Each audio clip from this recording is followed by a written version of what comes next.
in a city district to manager in a company.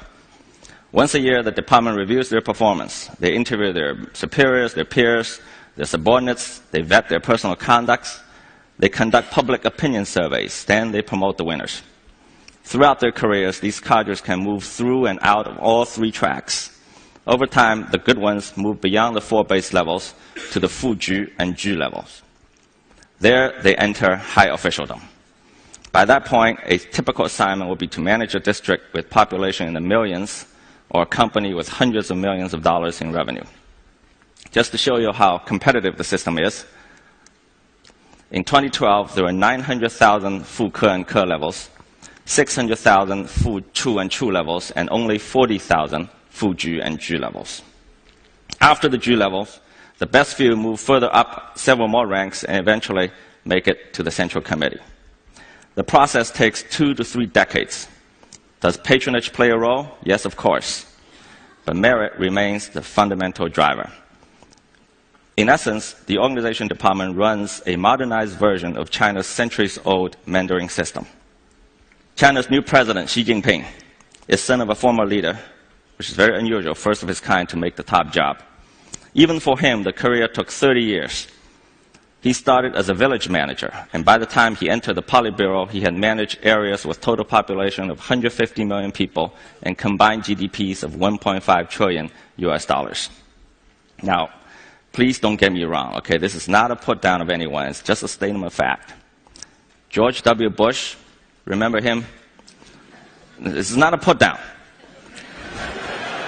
Before becoming governor of Texas, or Barack Obama, before running for president, could not make even a small county manager in China's system. Winston Churchill once said that democracy is a terrible system except for all the rest. Well, apparently he hadn't heard of the organization department.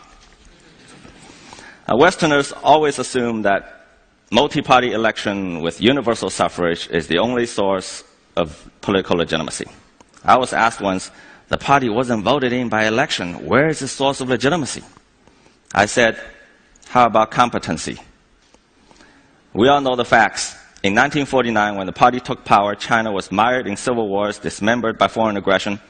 Average life expectancy at that time, 41 years old. Today, it's the second largest economy in the world, an industrial powerhouse, and its people live in increasing prosperity. Pew Research polls Chinese public attitudes, and here are the numbers in recent years. Satisfaction with the direction of the country, 85%. Those who think they're better off than 5 years ago, 70%. Those who expect the future to be better, a whopping 82%. Financial Times polls global youth attitudes, and these numbers, brand new, just came from last week. 93% of China's Generation Y are optimistic about their country's future. Now, if this is not legitimacy, I'm not sure what is. In contrast, most electoral democracies around the world are suffering from dismal performance. I don't need to elaborate for this audience how dysfunctional it is from Washington to European capitals. With a few exceptions, the vast number of developing countries that have adopted electoral regimes are still suffering from poverty and civil strife. Governments get elected, and then they fall below 50% approval in a few months and stay there and get worse until the next election. Democracy is becoming a perpetual cycle of elect and regret. At this rate, I'm afraid it is democracy, not China's one-party system, that is in danger of losing legitimacy. Now, I don't want to create the misimpression that China is hunky-dory on way to some kind of superpowerdom. The country faces enormous challenges.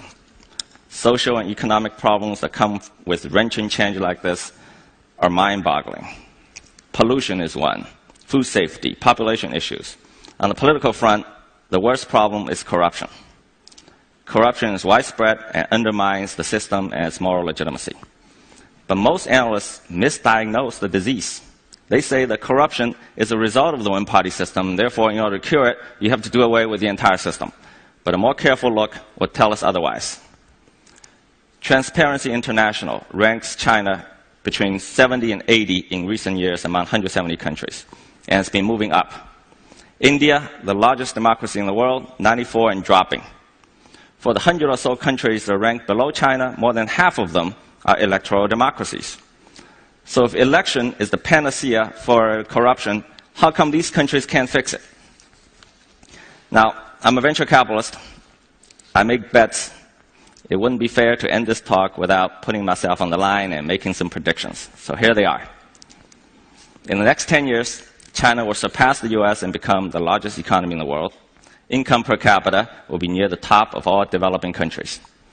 Corruption will be curbed, but not eliminated, and China will move up 10 to 20 notches to above 60 in TI ranking. Economic reform will accelerate, political reform will continue, and the one-party system will hold firm. We live in the dusk of an era.